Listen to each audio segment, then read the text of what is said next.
الحمدللہ کفا وسلام علی عبادہ الذین اصطفى اما بعد قال تعالی انما يعمر مساجد اللہ من آمن باللہ والیوم الآخر واقام الصلاة وآتى الزکاة ولم یخش الا اللہ فعسى اولئک ان یکونوا من المہتدین۔ صدق اللہ العظیم۔ اللہ تبارک و تعالیٰ کا کرم ہے، احسان ہے کہ اللہ تبارک و تعالیٰ نے اپنے پیارے نبی جناب محمد الرسول اللہ صلی اللہ علیہ وسلم کی امت میں ہم لوگوں کو بنائے۔ مساجد کا اسلام کے اندر میں ایک خاص مقام ہے، ایک خاص اہمیت ہے۔ جناب رسول اللہ صلی اللہ علیہ وسلم جب ہجرت کر کے مکہ سے مدینہ گئے تو آپ صلی اللہ علیہ وسلم نے اپنے ہاتھوں سے مسجد کی تعمیر کی۔ مسجد کے عنوان پر یہ تیسری قسط ہے کہ بابری مسجد کل، آج اور آنے والے دنوں میں اس تعلق سے ہمیں بھی اپنی تاریخ معلوم ہو تاکہ ہم اپنی نسلوں کو بتا سکیں کہ یہ ہماری تاریخ تھی۔ جیسا کہ آپ حضرات جان چکے ہیں پچھلے جمعے میں اور اس سے پہلے جمعے میں کہ سن 1528 کے اندر میں مغل شہنشاہ بابر کے حکم پر میر باقی اصفہانی نے جو بدایوں کا گورنر تھا ایک شاندار مسجد بنائی، اور مسجد بنانے کے بعد جو حالات، جو واقعات آئے وہ آپ حضرات کے سامنے ہے، آپ حضرات کے گوشے گزار کیا جا چکا ہے۔ اس کے بعد جہاں پر مسجد ہوتی ہے، مسجد میں 5 وقت باجماعت نماز ہوتی ہے، اور اس نماز کے فرائض کو انجام دینے کے لیے، امامت کے فرائض کو انجام دینے کے لیے ایک امام مقرر ہوتا ہے۔ اور جب یہ عدالتوں نے اس چیز کی تحقیق شروع کی تو پتہ چلا کہ 1528 سے لے کر کے مستقل امام وہاں پر موجود۔ جب انگریزوں کا دور آیا، انگریزوں کے دور سے پہلے نوابوں کا دور آیا، نوابوں کے دور میں بھی وہاں پر ائمہ اکرام موجود تھے۔ عدالتی کاغذات کا ہم جائزہ لیں تو ہمیں پتہ چلتا ہے کہ 1858 سے لے کر کے 1870 تک اس مسجد کے امام محمد اصغر تھے، اور 1820 سے لے کر سن 1900 تک اس مسجد یعنی بابری مسجد میں امامت و کتابت کے فرائض مولوی عبدالرشید نے عطا کی۔ یعنی باضابطہ یہ اس لیے بتا رہا ہوں کہ ہمیں پتہ چلے اس وقت تک وہاں پر نماز ہوتی تھی، جمعہ ہوتی تھی، ائمہ حکومت کی طرف سے تعینات تھے۔ 1901 سے 1930 تک مولوی عبدالقادر، یہاں تک کہ 1939 میں مسجد غرق ہو گئی، یہ قضیہ شروع ہو گیا۔ اس وقت تک مولوی عبدالقادر اس مسجد کے امام تھے۔ 3 گنبدوں والی مسجد، بڑی عالی شان مسجد، سن 1932 کو گوکشی کے نام پر اس مسجد پر حملہ کیا گیا۔ اس کی تفصیلات آپ پچھلے جمعوں میں سن چکے ہیں۔ اس کے مصارف کے سلسلے میں شاہان مغل جو تھے انہوں نے 60 روپے سالانہ اس کے مصارف کے لیے طے کیا ہوا تھا، جو بیت المال سے، شاہی خزانے سے مسجد کے اخراجات کے لیے، امام کی تنخواہ، مؤذن کی تنخواہ اور دیگر خرچ کے لیے ملتا تھا۔ اس زمانے میں 60 روپے بھی بہت زیادہ ہوا کرتے تھے۔ جب نوابان اودھ کا دور آیا تو یہ رقم بڑھا کر کے 302 روپے کر دی گئی، جو انگریزوں کے عہد حکومت میں بھی ہنوز باقی رہی۔ البتہ یہ تبدیلی کر دی گئی کہ مسجد کے اخراجات کے لیے 2 گاؤں، ایک کا نام بھورن پور اور دوسرے کا نام شولاپور، اب یہ شہر میں آ چکے ہیں، یہ 2 گاؤں مسجد کے اخراجات کے لیے دیے گئے۔ اب جب اس ملک پر انگریزوں کا اقتدار بڑھنے لگا اور انگریزوں نے ڈیوائیڈ اینڈ رول، پھوڑ ڈالو اور حکومت کرو کی یہ پالیسی انہوں نے شروع کی، آج جو تاریخ پڑھائی جا رہی ہے، بڑے بڑے IPS IAS جو آفیسر بن رہے ہیں، ان کو بھی وہی تاریخ پڑھائی جا رہی ہے جن کو یا تو انگریزوں نے لکھا ہے یا انگریزوں کے چمچوں نے لکھا۔ اور انہوں نے کیا لکھا ہے؟ انہوں نے اس تاریخ میں مسلمانوں کو بتایا آکرمن کاری، مسلمانوں کو بتایا ظالم، مسلمانوں کو بتایا حملہ ور، کہ یہ ظالم ہے، یہ حملہ ور ہے، یہاں تک کہ ہمارے بزرگوں پر بھی الزام لگ رہے ہیں، بزرگوں پر بھی الزام، حضرت خواجہ صاحب پر الزام لگا ہے پچھلے دنوں، جن کو پورا بر صغیر جو ہے اپنا مقتدی مانتا ہے، چاہے ہندو ہو یا مسلمان ہو، لیکن اس طریقے کی تاریخ کو انگریزوں نے بڑھاوا دینا شروع کیا، اختلاف کو ہوا دینے لگے، انگریزوں کا دخل بڑھا تو ٹکراؤ پیدا کرنے کے لیے انہوں نے مسجد مندر کا قضیہ پھر سے چھیڑ دیا۔ 1855 میں خون ریزی ہوئی، جو ایودھیا کا جو مقام تھا وہاں پر 1855 میں وہ پہلی جھڑپیں تو ہوتی رہی، لیکن 1855 میں خون ریزی ہو گئی جس کے اندر میں کئی مسلمان شہید ہو گئے۔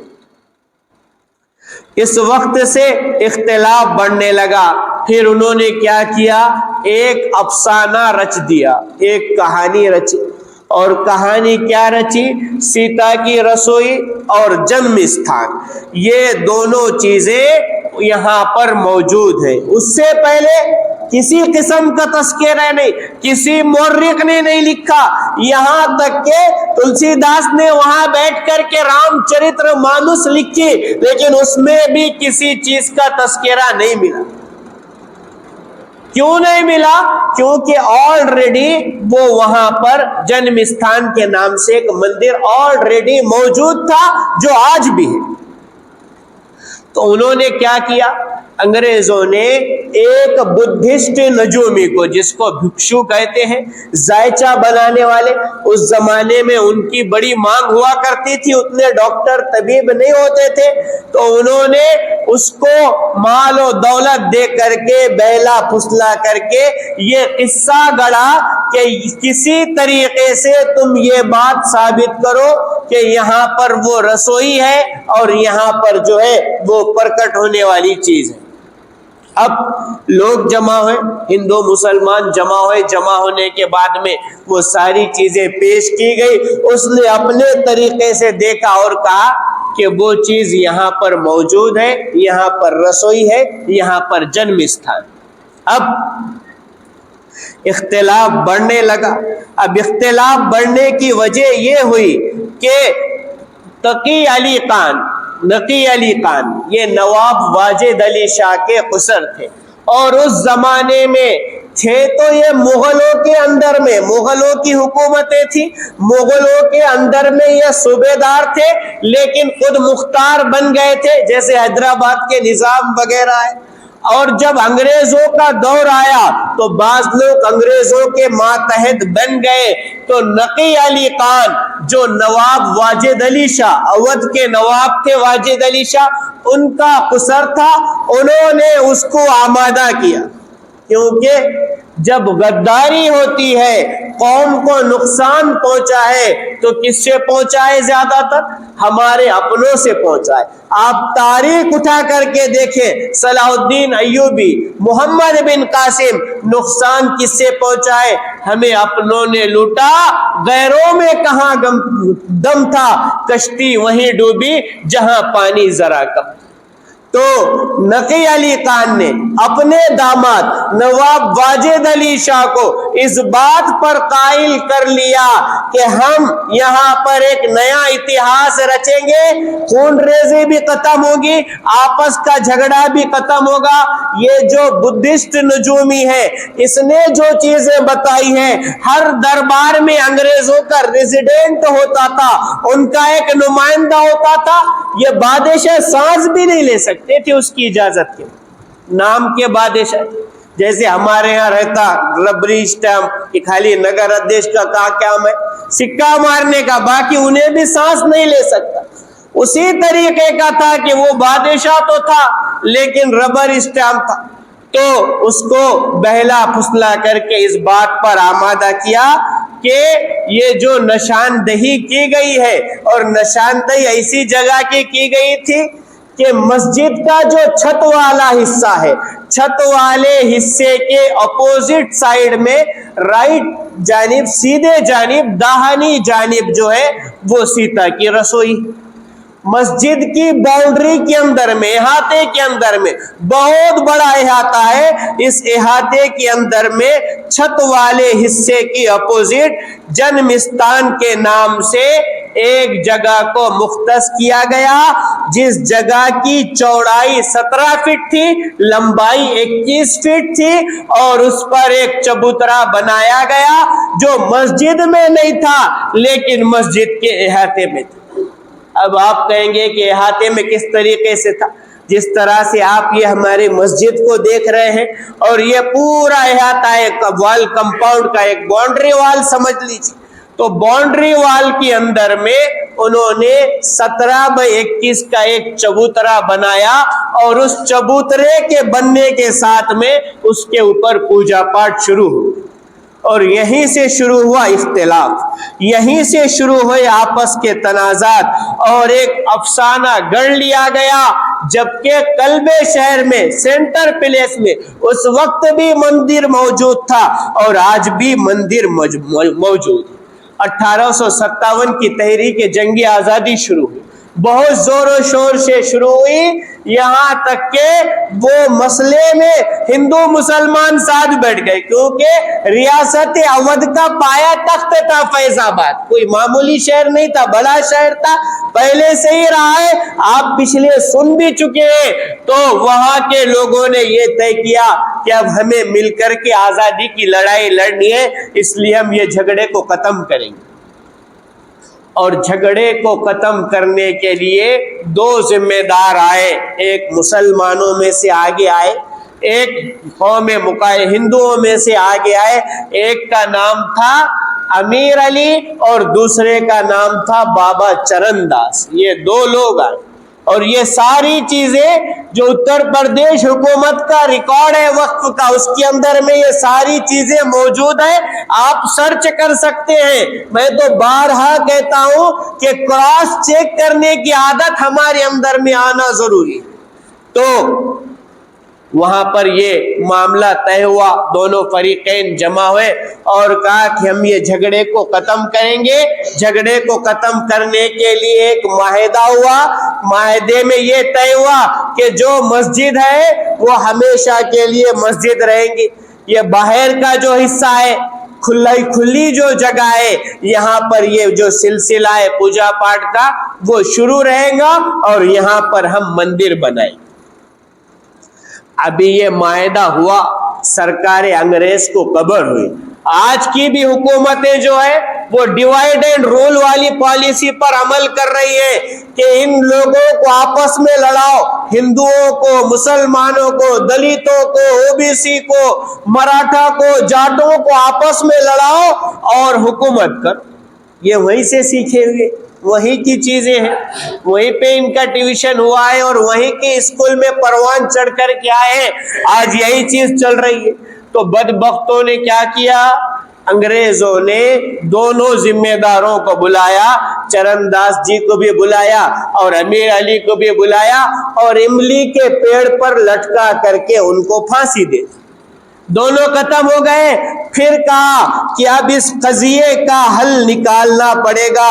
اور جو معاہدہ طے ہوا تھا اس معاہدے کو ٹھنڈے بستے میں سرد خانے میں ڈال دیا گیا، اور پھر جنم استھان اور مسجد کے درمیان میں ایک دیوار کھینچ دی گئی اور مسجد کے شمالی دروازے پر داخلے پر پابندی عائد کی گئی۔ اور یہ وہ وقت تھا کہ ملک تقسیم کی آگ میں جھلس رہا تھا، سارے